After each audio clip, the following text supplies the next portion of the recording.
Bismillahirrahmanirrahim. Assalamualaikum warahmatullahi wabarakatuh.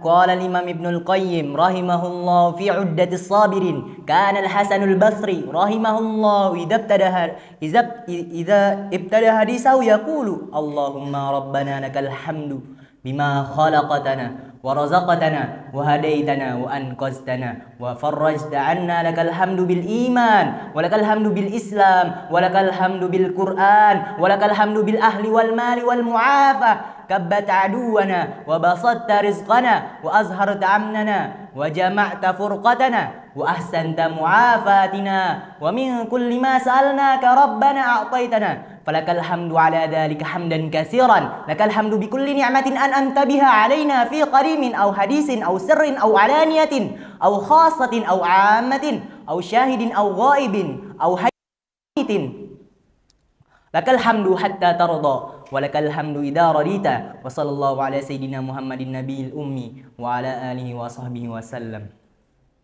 Amma ba'du. Segala puji hanya milik Allah Subhanahu wa taala.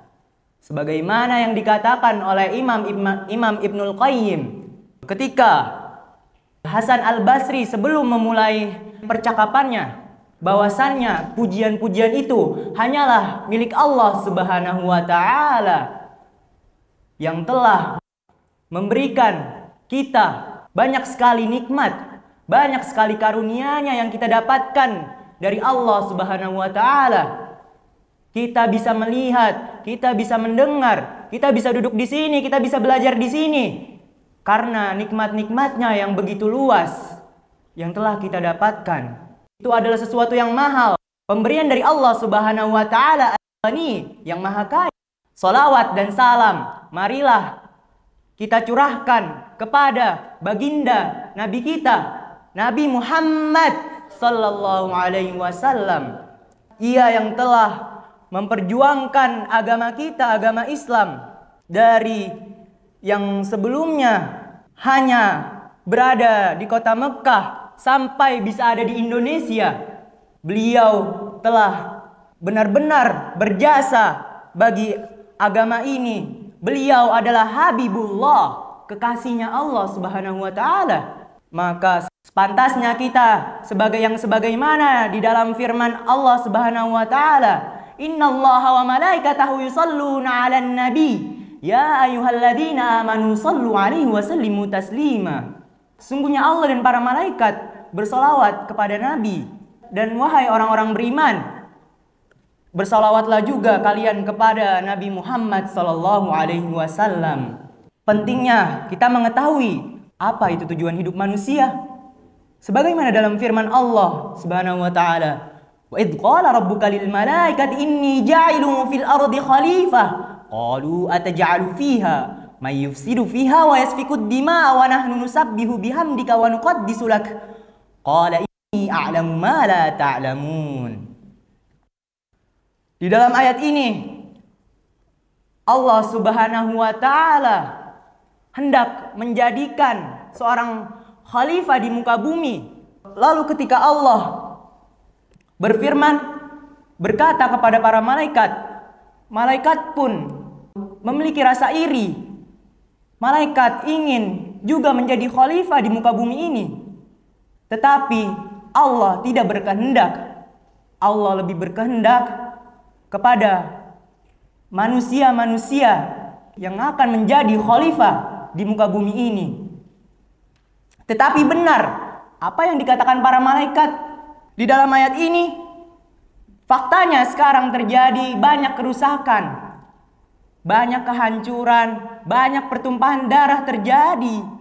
Bagaimana manusia menghadapi solusi-solusi dari kehancuran, dari kekacauan di dunia ini?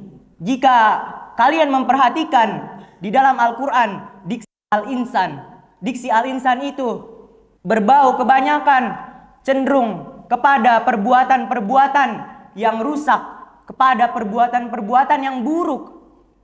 Al-insan nisyanun. Manusia itu lupa, tempatnya lupa dan salah. Maka bagaimana kita mengobati nisyan ini? Pertama, di dalam wahyu Allah Subhanahu wa taala, pertama kali wahyu Allah turun kepada Rasulullah sallallahu alaihi wasallam, surah Al-Alaq, Iqra bismi rabbikal ladzi khalaq. Bacalah dengan nama Tuhanmu yang Maha menciptakan. Allah Subhanahu wa taala memerintahkan Rasulullah sallallahu alaihi wasallam untuk membaca. Inilah yang menjadi solusi. Kita kurang membaca, kita kurang literasi. Bagaimana kita mengatasi masalah ini? Banyak dari kita yang masih malas membaca. Al-Quran diambil dari kata qara'a, yang artinya membaca. Maka dari itu kita harus lebih banyak, lebih dekat dengan Al-Quran. Membacanya selalu di dalam keseharian kita, yang mungkin akan kita rasakan bagaimana rasanya ada perasaan yang hanya dirasakan oleh orang-orang mukmin, orang-orang yang benar-benar percaya. Bagaimana Al-Quran akan mengubah hidup kalian. Kita juga harus memperbaiki dari 3 hal yang penting ini. Pertama, kita harus memperhatikan apa itu arti dari sesungguhnya muslim. Di dalam hadis arba'in, muslim yaitu adalah al-muslim, al-islamu an tashhada an la ilaha illallah wa anna muhammadar rasulullah wa tuqimas shalah wa tu'tiyaz zakah wa tasuma ramadhana wa tahujjal baita in istata'ta ilaihi sabila.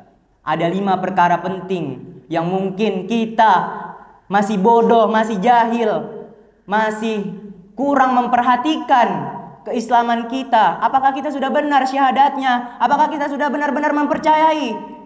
Bagaimana kita bersyahadat? Lalu sholat kita, apakah kita sudah benar? Apakah kita sudah khusyuk? Itu tidaklah mudah. Maka dari itu kita belajar untuk selalu memperbaiki keislaman kita selalu hari demi hari. Lalu yang kedua, keimanan. Apa itu iman?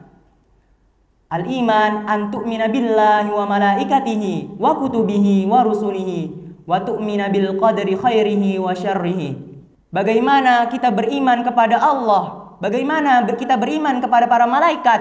Bagaimana kita beriman kepada kitab-kitabnya? Bagaimana kita beriman kepada para rasul? Bagaimana kita beriman kepada hari kiamat? Bagaimana kita beriman kepada takdir yang baik maupun yang buruk? Lalu yang ketiga, ihsan. An ta'budallaha ka'annaka tarah, fa illam takun tarahu fa innahu yaraka. Bagaimana? Apakah kita sudah merasa diawasi oleh Allah Subhanahu wa taala? Apakah ketika hanya ada guru kita melakukan kebaikan dan kita menjauhi larangan-larangan? Apakah hanya karena guru? Mungkin itu yang akan menjadi renungan kita hari ini dan seterusnya, untuk selalu memperbaiki diri agar menjadi lebih baik. Perbaikilah diri dan lakukan yang terbaik. Unzur maqala wala tanzur man qala. Lihatlah, perhatikanlah apa yang dikatakan, jangan lihat siapa yang mengatakan. Mungkin cukup sekian dari saya. Mohon maaf apabila ada kesalahan. Wassalamualaikum warahmatullahi wabarakatuh.